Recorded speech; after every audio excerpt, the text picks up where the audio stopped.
अस्सलामु अलैकुम वाला विद्यार्थी मित्रों, तमे केम छो? घरे रहीने अभ्यास तो करी ज रह्या हशो। आजे आपणे धोरण 9 सामाजिक विज्ञान विषय में प्रकरण 5 भारत आज़ादी तरफ प्रयाण, आज़ादी तरफ गति, ए पाठनी अंदर आपणो जे छेल्लो मुद्दो छे स्वातंत्र्य प्राप्ति अने हिंदना भागला ए विषे चर्चा करीशुं। आशा छे तमने आ पाठ में समझ पड़शे। विद्यार्थी मित्रों, आज़ाद हिंद फौजना पकड़ायेला सेनापतिओ उपर राजद्रोहनो केस चलावायो हतो। विद्यार्थी मित्रों, अगाउना विडियो में आपणे जोयुं हतुं के अकस्माते विमान अकस्मात में सुभाषचंद्र बोसनुं मृत्यु थयुं हतुं एवी आशंका सेवाई रही हती।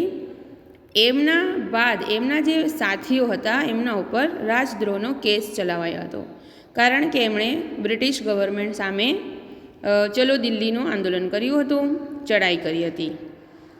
आज़ादी तो मळी गई हती, परंतु जे सेनापतिओ पकड़ाया हता तेमना पर देशद्रोहनो राजद्रोहनो केस चलावायो हतो अने आपणा तरफथी एमना वती केस भूलाभाई देसाई अने जवाहरलाल नेहरू जेवा एकदम उच्च कक्षाना वकीलोए आ केस लड्यो हतो, पण ब्रिटिश सरकारे आ सेनापतिओने सजा करी, जेनो विरोध लोकोए कर्यो, कारण के आ लोक लाड़ीला नेताओ हता।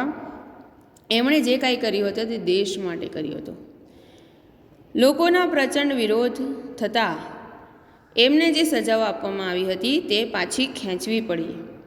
आ बनावथी मुंबईना नौका विग्रह ने लीधे अंग्रेजोए भारतने स्वराज्य आपवानी वाटाघाटो पण शरू करी अने ते ज वखते ब्रिटनना वडाप्रधान क्लेमेंट एटलीए जाहेरात करी के ब्रिटिश सरकार केबिनेट मिशन योजना मुजब रचानार हिंद सरकार ने हिंदनी तमाम सत्ताओ सौंपी जून 1948 सुधी में भारत में विदाई लई लेशे। दरमियान हिंदना वाइसरॉय तरीके वेवेलनी जग्याए माउंटबेटननी निमणूक थई। माउंटबेटन ने वाइसरॉय तरीके भारत में मोकलवामां आव्या। ते वखते हिंद में फाटी निकळेला रमखाणोने लीधे देशनी स्थिति वधु करुण बनी गई हती। एक बाजु आज़ादीना सपना सेवाई रह्या हता अने बीजी बाजु पाकिस्तान ने लईने कौमी रमखाणो ऊभा थई रह्या हता। बंधारण सभानी रचना माटे जुलाई 1946 नी चूंटणीओमां कोंग्रेस ने 210 मांथी 201 अने मुस्लिम लीग ने 78 मांथी 73 बेठको मळेली। परिणामे लीगे पाकिस्तान माटे प्रबळ मांगणी करी अने सरकार उपर दबाण लाववा 16 ऑगस्ट 1946 ना रोज सीधा पगला दिन तरीके पाडवानो आदेश करता समग्र हिंद में कौमी हुल्लड़ो अने तोफानो फाटी निकळ्या। डायरेक्ट एक्शन दिवस एटले के एमनी वात मनाववा माटे एमणे बळनो पण उपयोग कर्यो। पाकिस्ताननी मांगणी पूरी करवा माटे कौमी रमखाणो पण कराव्या। आ एक दुखद घटना आपणा माटे गणी शकाय। आ जोता सरदार पटेल नेहरू सहितना कोंग्रेसना नेताओने लाग्युं के पाकिस्ताननी मांगणी स्वीकार्या सिवाय अन्य कोई विकल्प नथी। मुस्लिम लीग अने जिन्हाना हटाग्रहथी बंधारण सभानो मुस्लिम लीग द्वारा बहिष्कार थयो। लीगे 31 जान्युआरी 1947 में पाकिस्तान माटे जलद कार्यक्रमना आग्रहना लीधे हिंदी विभाजन स्वीकारवानी परिस्थिति पैदा थई। आ संजोगोमां माउंटबेटने नेहरू अने सरदारने समजाव्या के अनेक स्वायत्त अने विरोधी एकमोवाળી निर्बळ केन्द्र सरकार करता केन्द्रने आधीन एवा वहीवटी एकमों साथेनी सुदृढ़ केन्द्र सरकार धरावतुं हिंद वधारे शांति भोगवी शकशे। ते वखतना नेताओने पण आ दलील योग्य लागी। नेहरू अने सरदारे गांधीजी साथे चर्चा करी। अंते गांधीजीए ना छूटके हिंदना भागलानी व्यवस्थानो भारे हૈયે स्वीकार कर्यो। माउंटबेटन योजना જૂન 1947 અને હિંદના ભાગલા. વાઇસરોય માઉન્ટ બેટને પોતાનું સ્થાન સંભાળી લીધું 24 માર્ચ 1947ના રોજ. તેમના મતે હિંદના ભાગલા કરવા સિવાય હવે કોઈ ઉપાય બચતો ન હતો. વિદ્યાર્થી મિત્રો, આપણે અંગ્રેજોની ભાગલા પાડો અને રાજ કરોની નીતિથી તો વાકેફ છીએ જ. એટલે ભારતમાંથી જતાં જતાં પણ એમણે ભારતના 2 હિસ્સા કરાવ્યા જ. સરદાર પટેલ જેવા કેટલાક વાસ્તવદર્શી નેતાઓએ પણ આ વાત સ્વીકારી લેવા આગ્રહ કર્યો હતો. આ સંજોગોમાં લાંબી ચર્ચા વિચારણાના અંતે વાઇસરોય માઉન્ટ બેટને અખંડ હિંદના 2 ભાગલા કરવાની આખરી યોજના રજૂ કરી 3 જૂન 1947, જેને માઉન્ટ બેટન યોજના કહે છે. કોંગ્રેસ અને મુસ્લિમ લીગે આ યોજનાનો સ્વીકાર કર્યો. જો કે વાઇસરોય માઉન્ટ બેટને પંજાબ, બંગાળની હિન્દુ બહુમતી વિસ્તારોને હિંદ સાથે અને મુસ્લિમ બહુમતીવાળા વિસ્તારોને પાકિસ્તાન સાથે તથા વાયવ્ય સરહદ પ્રાંત બલુચિસ્તાન અને સિલહટ વિસ્તારોને પણ પાકિસ્તાનની સાથે જોડવાના નિર્ણયને બહાલી આપી. હિંદ સ્વાતંત્ર્ય ધારો 1947. વાઇસરોય માઉન્ટ બેટનની યોજના અનુસાર બ્રિટિશ પાર્લામેન્ટે હિંદ સ્વાતંત્ર્ય ધારો જુલાઈ 1947ના નામે પસાર કર્યો, જે ભારતને આઝાદી આપવાનો કાયદો હતો. આ ધારા મુજબ ભારતીય સંઘે પ્રથમ ગવર્નર જનરલ તરીકે માઉન્ટ બેટનને અને પાકિસ્તાને જનાબ જિન્નાને પસંદ કર્યા. આ ધારાથી હિંદની પરાધીનતાનો અંત આવ્યો. માટે જ ગાંધીજી આ ધારાને બ્રિટિશ સરકાર દ્વારા હિંદને આપવામાં આવેલો એકમાત્ર શ્રેષ્ઠ અને શ્રેયસ્કર ધારો કહે છે. બ્રિટિશ શાસનના અંતિમ વાઇસરોય માઉન્ટ બેટન દ્વારા સત્તા સોંપવાની કાર્યવાહીની શરૂઆત નવી દિલ્હીમાં એક સમારંભ યોજી શરૂ કરાઈ 14 ઓગસ્ટ 1947ની મધ્યરાત્રિએ. વિદ્યાર્થી મિત્રો, શું તમે જાણો છો કે ભારત અને પાકિસ્તાન એક જ તારીખે એક જ દિવસે બંનેને આઝાદી મળી હતી, પરંતુ 14 તારીખે રાતના 12 વાગે પાકિસ્તાન આઝાદીને ઉજવે છે અને રાતના 12 વાગ્યા પછી એટલે 15 ઓગસ્ટ એને ભારત આઝાદી તરીકે ઉજવે છે. રાષ્ટ્રધ્વજ તરીકે આપણા તિરંગાને સ્વીકારવામાં આવ્યો અને ઇંગ્લેન્ડનો જે રાષ્ટ્રધ્વજ છે યુનિયન જેક એને નીચે ઉતારી લેવામાં આવ્યો.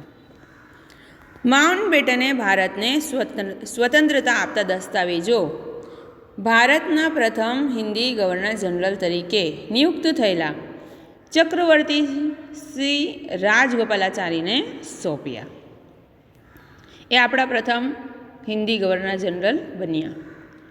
સત્તા હસ્તાંતરણની સઘળી કાર્યવાહી પણ પૂર્ણ થઈ. સમગ્ર વાતાવરણ આનંદની લહેરોથી ગુંજી ઉઠ્યું. વિદ્યાર્થી મિત્રો, રાતના 12 વાગે આપણે આઝાદ થયા હતા અને જ્યારે સવાર થઈ 15 ઓગસ્ટ 1947નું સુંદર પ્રભાત ઉગ્યું. આઝાદીની સવાર, આઝાદીની પહેલી સવાર અને આખી રાત લોકોએ આનંદ અને ઉલ્લાસથી એની ઉજવણી કરી. સમગ્ર ભારત દેશની જનતાએ આનંદ અને ઉલ્લાસથી પ્રથમ સ્વાતંત્ર્ય દિનની ઉજવણી કરી. ઠેર ઠેર તોરણો બંધાયા, શાળાઓમાં મીઠાઈ વેચાઈ, અનેકોએ પ્રતિજ્ઞા પૂરી થવાની રાહત અનુભવી.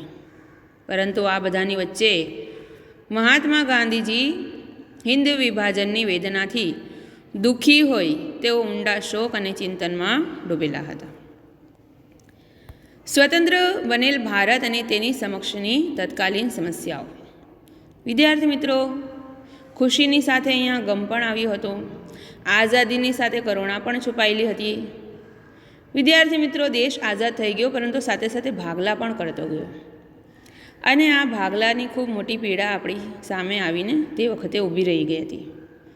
માઉન્ટ બેટન યોજના અને હિન્દ સ્વાતંત્ર્ય ધારો એના લીધે હિન્દુસ્તાનના જે વિભાજન થયા, ભાગલા થયા, એનામાંથી 2 દેશો અસ્તિત્વમાં આવ્યા, ભારત અને પાકિસ્તાન. આ તબક્કે જ સ્વતંત્ર ભારત માટે ઘણી સમસ્યા ઊભી થઈ, જેમ કે લશ્કરોની વ્યવસ્થા કરવી. જે લશ્કરો હતા અંગ્રેજો મૂકીને ગયા હતા એમાંથી કયા સૈનિકોને પાકિસ્તાનમાં જવું છે અને કયા સૈનિકોને ભારત માટે કામ કરવું છે, તો એમની વ્યવસ્થા કરવી. ભારત છોડ્યા પછી જે મિલકતો હતી એ મિલકતોને લગતા પ્રશ્નો હતા, એનું નિરાકરણ કરવું. અંગ્રેજો દેશ છોડીને ગયા તો જે કાંઈ દેશની તિજોરીમાં હતા નાણાં, એના લેણા અને દેવાના પણ હિસાબ કરવા. દેશ ચલાવવા માટે નાણાંની તો ખૂબ જ જરૂર હોય છે, અને પાકિસ્તાન અગર નવો દેશ તરીકે બન્યો હતો તો તેને પણ દેશ ચલાવવા માટે નાણાંની જરૂર હતી. તો આ લેણા અને દેણાના હિસાબ પણ થયા. નિરાશ્રિતોની સમસ્યા, કે જે ઘર વગરના થઈ ગયા હતા, ભાગલાની સાથે જ જેમના ઘર છીનવાઈ ગયા તો એમને નવા ઘર તરીકે કઈ જગ્યાઓ આપી, એના પણ પ્રશ્નો હલ થયા. જાહેર સેવાઓ તથા તે માટે અધિકારીઓ અને વહીવટી તંત્રની વ્યવસ્થા કરવી. દેશ ચલાવવા માટે નેતાઓની સાથે સાથે સેવા આપતા અધિકારીઓની પણ જરૂર હોય છે, તો એમને પણ તૈયાર કરવા પડ્યા. જેમણે પાકિસ્તાન માટે કામ કરવું હતું તેમને ત્યાં મોકલવામાં આવ્યા, અને જેમને ભારત માટે કંઈ કરવું હતું તેમને ભારતમાં જ રાખવામાં આવ્યા. ભારતની પશ્ચિમે આવેલા પશ્ચિમ પાકિસ્તાન અને પૂર્વ તરફના પૂર્વ પાકિસ્તાનની આંતરરાષ્ટ્રીય સરહદો નક્કી કરવી. આમ જોવા જઈએ તો ઘણી બધી સમસ્યાઓ હતી જેનું નિરાકરણ લાવવાનું હતું. આ પ્રશ્નના નિરાકરણ માટે માઉન્ટ બેટનના અધ્યક્ષપદે ભારત પાકિસ્તાનના બે મળી 5 પ્રતિનિધિઓની સમિતિ નીમવામાં આવી. આ સમિતિ આવા પ્રશ્નોના ઉકેલ માટે સંબંધિત પ્રશ્નોના જાણકાર એક્સપર્ટ એટલે કે તજજ્ઞોના જુદા જુદા પંચો નિયુક્ત કર્યા, અને મતભેદ પ્રસંગે ભારતના ભૂતપૂર્વ મુખ્ય ન્યાયાધીશના અધ્યક્ષપદે ભારતના અને પાકિસ્તાનના એક પ્રતિનિધિઓનું બનેલું લવાદી પંચ જે ચુકાદો આપે તેને આખરી માનવાનું બંને રાષ્ટ્રોએ સ્વીકાર્યું. એટલે કોઈ પણ પ્રકારની જે મુશ્કેલી નડે, કોઈ પ્રશ્ન નડે, અડચણ ઊભી થાય તો એના માટે પણ એક અલગથી પંચ બનાવવામાં આવ્યું, બંને દેશોના એક પ્રતિનિધિને લઈને, અને એ જે ચુકાદો આપે એ આખરી માનવાનું હતું. ભારતીય લશ્કરના સેનાપતિએ લશ્કર અને લશ્કરી સરસરંજામનું વિભાજન પૂર્ણ કરતાં બ્રિટિશ લશ્કરે ભારતમાંથી વિદાય લીધી. અંગ્રેજો દેશ છોડીને ગયા ત્યારે જે કંઈ શસ્ત્ર સરંજામ, દારૂગોળા, જે કંઈ યુદ્ધના જે સાધનો બચ્યા હતા તેનું પણ વિભાજન થયું. વિદ્યાર્થી મિત્રો, ભાગલા પાડવા સહેલા નથી હોતા. લશ્કરી, ન્યાયિક અને વહીવટી વગેરે સેવા આપનાર અધિકારીઓને ભારત પાકિસ્તાન વિકલ્પ સ્વીકારવાને તથા તે સંબંધી પગાર ભથ્થા, નોકરીની સલામતીની ખાતરી અપાઈ. ભારત અને પાકિસ્તાન છોડી આવનારા નિર્વાસિત નાગરિકો, તેમની તથા બંને દેશોની મિલકતો, રોજગાર, વ્યવસાય વગેરે સમસ્યાઓને ધૈર્ય અને કુનેહપૂર્વક ઉકેલવામાં આવી. વિદ્યાર્થી મિત્રો, આપણે કોઈ દેશ માટે મુલાકાત માટે જઈએ તો પણ કેટલો સામાન લઈને જઈએ છીએ, અને અહીં તો દેશ છોડીને કાયમ માટે વસવાનું હતું, એટલે સમજી શકો છો કે કેટલી મુશ્કેલીઓ નડી હશે. અને ત્યાં વસીને નવી જિંદગી શરૂ કરવાની હતી, એમાં ઘણી સમસ્યાઓ આવી. ભારતના 562 જેટલા દેશી રજવાડાઓને સ્વતંત્ર ભારત સંઘમાં જોડવાનો ભગીરથ પ્રશ્ન સરદાર વલ્લભભાઈ પટેલે તેમના દ્રઢ નિશ્ચય, લોખંડી મનોબળ અને મુત્સદ્દીપૂર્ણ વાટાઘાટો વડે ઉકેલ્યો. એમાં જેમને લોખંડી પુરુષ કહેવામાં નથી આવતો. જે અંગ્રેજો દેશ છોડીને ગયા ત્યારે અંગ્રેજોના જે વિસ્તારો હતા અને ભારતના જે રાજા રજવાડાઓ હતા એ બધાને ભેગા કરવાનું ભગીરથ કાર્ય સરદાર વલ્લભભાઈ પટેલે કરી દીધું. આમ છતાં વિભાજનને લીધે થયેલ કોમી રમખાણોની અસરો, મહાત્મા ગાંધીજીની હત્યાનો આઘાત, તમારામાંથી ઘણા જાણતા હશે કે નથુરામ ગોડસે નામના વ્યક્તિએ મહાત્મા ગાંધીની હત્યા કરી હતી 1948, 30 જાન્યુઆરી 1948ના દિવસે. સ્વતંત્ર ભારતને સુશાસન આપી પગભર બનાવવું, કૃષિ ક્ષેત્રની નબળી સ્થિતિ દૂર કરવી, દેશમાં શાંતિ અને સુલેહનું વાતાવરણ ઊભું કરવું, દેશની આંતરરાષ્ટ્રીય સુરક્ષા જેવા પ્રશ્નોના નિરાકરણ વગેરે બાબતો માટે લાંબા ગાળાના આયોજન આવશ્યક બની રહ્યા. આપણા દેશમાં આઝાદી પછી આયોજન પંચની નિમણૂક થઈ હતી અને ત્યારથી લઈને હમણાં સુધી આયોજન પંચ દ્વારા અલગ અલગ ક્ષેત્રો ઉપર વિકાસના કાર્યો હાથ ધરવામાં આવ્યા હતા. તો આવી રીતે આઝાદી પછી આપણા ભારત દેશમાં આજે આપણે આ સ્થાન પર પહોંચી શક્યા છીએ. વિદ્યાર્થી મિત્રો, આશા છે તમને આ પ્રકરણમાં સમજ પડી હશે. ઘરે રહો, સ્વસ્થ રહો અને અભ્યાસ કરતા રહો. Stay connected. ફરીથી મળીશું. આભાર.